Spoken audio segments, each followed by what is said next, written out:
Dwarka sector 9, जिसपे मेरे पास दिल्ली के कोई केस नहीं आते जो बोले कि भाई हमारे साथ द्वारका सेक्टर 9 में होता है। और अगर मैं वीडियो बनाता हूँ तो साफ लिखा आ जाता है द्वारका सेक्टर 9 के पास हम रहते हैं, ऐसा कुछ भी नहीं है।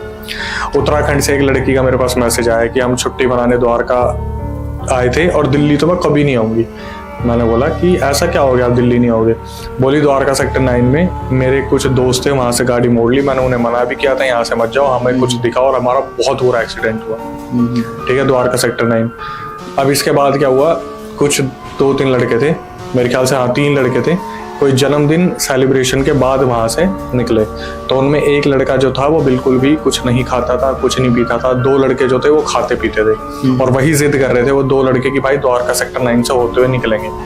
ये एक लौता लड़का था जो खाता पीता नहीं था, ये मना कर रहा था वहां से मत जाओ, वहां से मत जाओ, रहने दो, वहां पे बहुत मैंने सुना है उसके बारे में। और ये मेरे ख्याल से आसपास के लड़के हैं, रोहिणी और मेरे ख्याल से महावीर एनक्लेव ऐसी जगह पे रहते थे। द्वारका सेक्टर 9 मेरे ख्याल से रात को 2:30 बजे 2 बजे पहुंचे। इन्होंने क्या करा, गाड़ी रोकी और पीछे जो बंदा बैठा था वो खाता पीता नहीं था, तो उसने मना करा मैं तो बाहर नहीं जाऊंगा। इन्होंने बोला एक काम कर, तू बैठ यहाँ पे, हम हो क्या आ रहे हैं। 2 लड़के थे, उन्होंने खूब गेड़ी मारी वहां, कभी उसके साइड में मंदिर में घुस रहे हैं, कभी पेड़ को देख रहे हैं, कभी अंदर जा रहे हैं। इतने में क्या हुआ, ये जब वापिस आए दोनों लड़के, इन्होंने देखा जो लड़का तीसरा था जो खाता पीता नहीं है वो गाड़ी में बैठा हुआ है, लेकिन बिल्कुल शांत, बिल्कुल शांत बैठा हुआ है, कोई कुछ बोल नहीं रहा, कुछ नहीं। तो इन्होंने सोचा भाई इसे डर लग रहा होगा, या तो हमने इसकी बात नहीं मानी, इस बात से बुरा मान गया होगा। इन्होंने गाड़ी जो है वापस मोड़ ली, अपने उस लड़के को घर छोड़ दिया, अपने भी घर आ गए। कॉलेज ऑन गोइंग स्टूडेंट्स थे, तो ये देख रहे हैं कि अगले दिन वो जो चुपचाप रहने वाला लड़का था वो आया नहीं। 2 दिन हो गए, 3 दिन हो गए, 4 दिन हो गए, नहीं आ रहा। अब इसमें एक चीज मैं हाईलाइट करता हूँ, वो जो लड़का नहीं खाने पीने वाला था ना, वो इसलिए नहीं खाता पीता था क्योंकि उसके डैड एक्सपायर हुए थे, इसी वजह से कि उसके डैड ड्रिंक बहुत करते थे और नॉनवेज बहुत खाते थे। तो उसकी मदर ने स्ट्रिक्टली मना किया था, वो खाता पीता बिल्कुल भी नहीं था। कॉलेज में ऑन गोइंग स्टूडेंट थे वो 2 जो थे जो आवारागर्दी कर रहे थे, उनका टाइम कब निकल गया, 10-12 दिन, 5 दिन, उन्हें पता नहीं चला।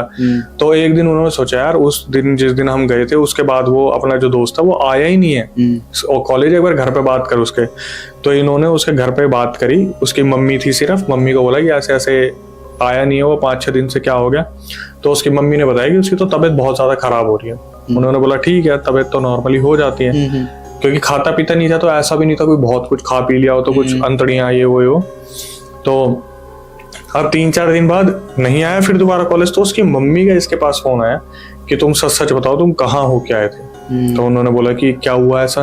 बोले काम करो तुम आज शाम को ना एक बार जब घर जाओ तो घर मिलते हुए जाना, इससे ये पिछले 8-10 दिन से मेरे से भी बात नहीं कर रहा। अब ये थोड़ा सरप्राइज हो गया इस चीज को सुन के कि भाई ये तो बात ही नहीं कर रहा। दोनों लड़के शाम को जाते वक्त उसके घर पे गए। उसका घर खुद का था, उसके पापा के टाइम पे उन्होंने लिया था, मेरे ख्याल से 2-3 मंजिल का घर था और खुद ही रहते थे वो। उसकी मम्मी वर्किंग थी कहीं पे, स्कूल में टीचर थी। जैसे वो घर पे आया तो बोले कि जाओ अंदर जाके उससे एक बार बात करो, अकेला अंधेरे में बैठा रहता है, ना कुछ खा रहा ढंग से ना कुछ पी रहा। जो इंसान मांस मच्छी को हाथ नहीं लगाता वो अंडे खा रहा है। बोल रहा है मेरे को बकरे का मीट चाहिए, मेरे को ऐसा मीट चाहिए, मेरे को वैसा मीट चाहिए, मेरी ख्वाहिश पूरी करो। ये हिल के सुन के अंदर गए तो एक दोस्त ने क्या करा, उसे कंधे पे हाथ रखा, क्या हो गया तेरे को। पीछे मुड़ के एकदम से बोला मैंने मना करा था ना मुझे वहां मत लेके जाना, अब ये मुझे लेके जाएगी, ये मेरे अंदर आ गई है। देखते देखते आवाज बदलनी शुरू हो गई। तो इसकी मम्मी पिछले 3-4 दिन से किसी पंडित जी से बात कर रही थी। अब यहाँ पे देखना कैसे टर्न लेगा सब कुछ।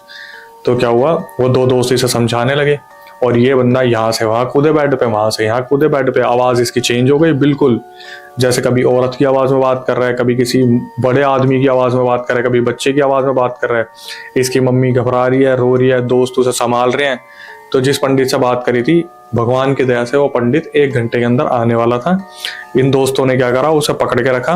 पंडित जी आए और पंडित जी को देखते ही वो सीधा जो लड़का था जिसके अंदर कुछ हो रखा था, उसने सीधा बोला कि हाँ फिर निकालने आ गया मुझे इस शरीर से। और पंडित वहां पे खड़ा होकर बोल रहा है कि तू फिर इसके शरीर पे आ गई। तो पंडित बोला कि मैं मुक्ति दिला दूंगा तेरे को। तो उसने बोला तू मुक्ति दिला के दिखा दे मुझे, और इस लड़के को तो मैं लेके जाऊंगी अपने साथ। वहां पे रिचुअल स्टार्ट हुए, कैसे न कैसे चीजें हुई। वो लड़का उस टाइम तो नॉर्मल हो गया। कम से कम उसके साथ 1 हफ्ता ये सारे रिचुअल चलते रहे।